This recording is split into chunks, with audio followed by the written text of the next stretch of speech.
Good morning students. आज मैं class 9th के लिए व्यक्तिगत सज्जा लेकर के आई हूँ। अब आप बताते हैं व्यक्तिगत सज्जा किसे कहते हैं। तो व्यक्तिगत सज्जा क्या है कि व्यक्तिगत सजावट का अर्थ होता है किसी व्यक्ति को सजावट करना, किसी व्यक्ति को सुंदर एवं आकर्षक कपड़े पहनाना जिससे वो देखने में आकर्षक लगे, सुंदर लगे। तो आकर्षक सुंदर कैसे लगेगा? जब वो अपने उम्र के अनुसार, लिंग के अनुसार और कद के अनुसार। लिंग का मतलब होता है यहाँ पर स्त्री और पुरुष। तो लिंग के अनुसार, कद मतलब हाइट, ऊंचाई, हाइट के अनुसार इन सबको ध्यान में रख करके और विभिन्न प्रकार के रंग, यानी कौन सा रंग किसके ऊपर फबता है, बुनाई, इन सबको ध्यान में रख करके जो है कपड़े पहनता है तो उसके ऊपर कपड़े बहुत ही आकर्षक लगते हैं और देखने में बहुत ही अच्छा लगता है।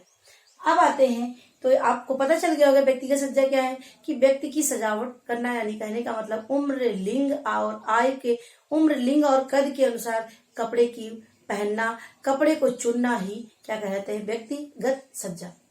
अब आते हैं वस्त्रों के विषय में। सामान्य नियम क्या है कि वस्त्रों के लिए कि सही नाप हो, फैशन के अनुरूप हो और वो उपयोगी होना चाहिए। उपयोगी का मतलब होता है कि जिस काम के लिए वो लिए जाए उस काम को पूरा करता है। जैसे कोई फैक्ट्री में काम करने वाला, मजदूर काम करने वाला हो, और घर में काम करने के लिए फैंसी और पार्टी वेयर, यानी हर जो व्यवसाय हो, जो जिस काम के लिए हो उसके लिए वो उपयुक्त हो। सही नाप होना चाहिए, या तो ढीला होना चाहिए, या तो बहुत टाइट होना चाहिए।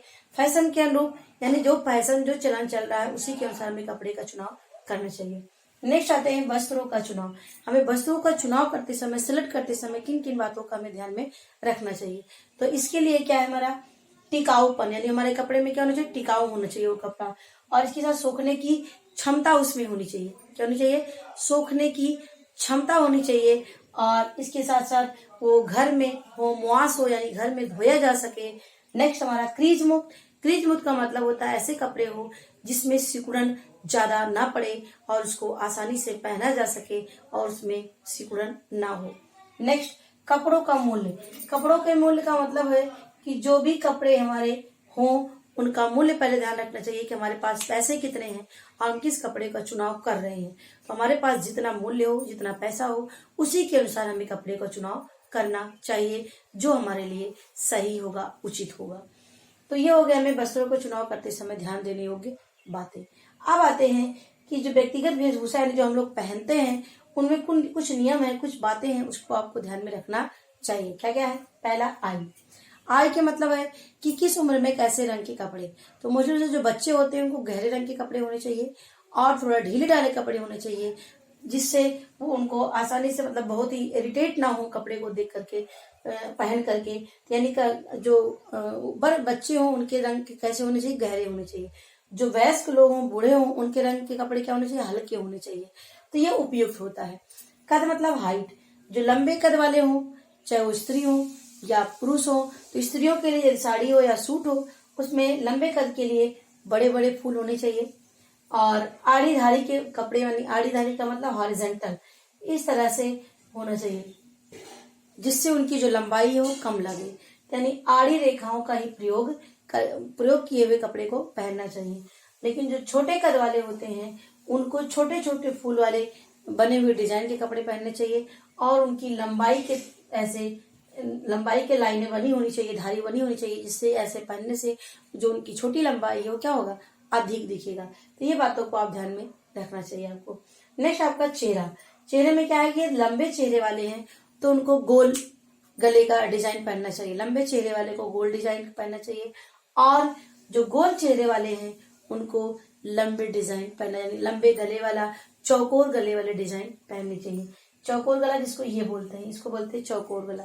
तो चौकोर गले का पहनने से जो उनका चौड़ाई है वो कम दिखेगा और वो आसानी से उनके ऊपर अच्छा भी लगेगा, आकर्षक भी लगेगा। अब आते हैं व्यवसाय। व्यवसाय का मतलब जिसका जो काम हो। जैसे कोई डॉक्टर है, कोई पुलिस है, कोई वकील है, तो सबके कपड़े क्या होते हैं, आप देखा होगा, उनके कपड़े से आप पहचान जाते हो कि डॉक्टर है, कि वकील है या पुलिस है। तो यानी हमें जो व्यवसाय में हो उसी व्यवसाय के अनुसार हमें कपड़े का चुनाव करना चाहिए।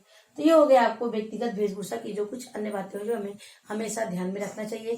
जो छोटे कद वाले हैं उनको आड़ी रेखाओं के धागे कपड़े, लंबी रेखाओं के कपड़े पहनने चाहिए धारी के, और जो छोटे कद वाले, जो लंबे कद वाले हैं उनको आड़ी यानी हॉरिजॉन्टल यानी जो चौड़ाई वाले लाइनिंग होती है उनके कपड़े पहनने चाहिए, और उनमें फूल जो है बड़े बड़े होने चाहिए। छोटे जो होते हैं उनके जो फूल होते हैं वो छोटे छोटे फूल होने चाहिए उनकी जो कपड़े पहन रहे हैं उसमें। अब आता है हमारा विभिन्न व्यक्तियों की वेशभूषा। क्या है? विभिन्न व्यक्तियों की वेशभूषा। इसमें क्या है?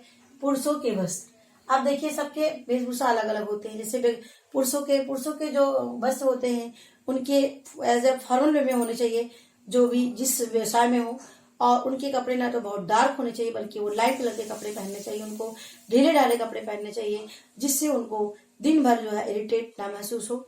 नेक्स्ट है स्त्रियों के वस्त्र। स्त्रियों के वस्त्र भी मौसम के अनुकूल, फैशन के अनुरूप, और इसके साथ साथ जो हमारा चलन चल रहा है, जैसा हमारा सभ्यता और संस्कृति है उसी के अनुसार हमें कपड़े का चुनाव करना चाहिए जो देखने में शुभ, सभ्य और आकर्षक लगे। नेक्स्ट हमारा है युवक युवतियों के लिए। जो युवक युवती होते हैं उनकी फैशन के अनुरूप कपड़े मुश्किल से धारण करते हैं, चाहे वो अनुरूप हो या ना हो, लेकिन हमें अपने सभ्यता और संस्कृति के अनुरूप ही कपड़े का चुनाव करना चाहिए। जो हमारी सभ्यता और संस्कृति की जो वस्त्र होता है सभ्यता और संस्कृति को बताने का कार्य करता है, तो इसीलिए अपने सभ्यता और संस्कृति के अनुरूप कपड़े का चुनाव, रंग का चुनाव, ये सब चीजें करना चाहिए। और नेक्स्ट हमारा है कॉलेज में पढ़ने वाले युवक युवतियों के लिए जो कॉलेज में पढ़ने वाले फॉर्मल वे में होना चाहिए। बहुत ही ज्यादा भड़काऊ कह सकते हैं, बहुत ही ज्यादा इस तरह से कपड़े ना हो जो देखने में असभ्य लगे, ऐसे कपड़े कॉलेज में नहीं पहनने चाहिए।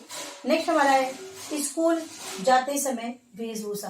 तो जो छोटे बच्चे होते हैं उनको स्कूल जाने के लिए उनके ड्रेस होते हैं, और उनका जो ड्रेस होना चाहिए वो मतलब ऐसे कपड़े होने चाहिए जो आसानी से उसके जो दाग धब्बे होते हैं वो छूट जाए, और छूट जिससे, और कपड़े ऐसे और मजबूत होना चाहिए तो बार बार धोने से फट भी जाते हैं, और ऐसे कपड़े हो जो आसानी से धोने में आसान हो और धब्बे ना पड़ते भी हो तो उसको एक बार रगड़ने से वो साफ हो जाता हो।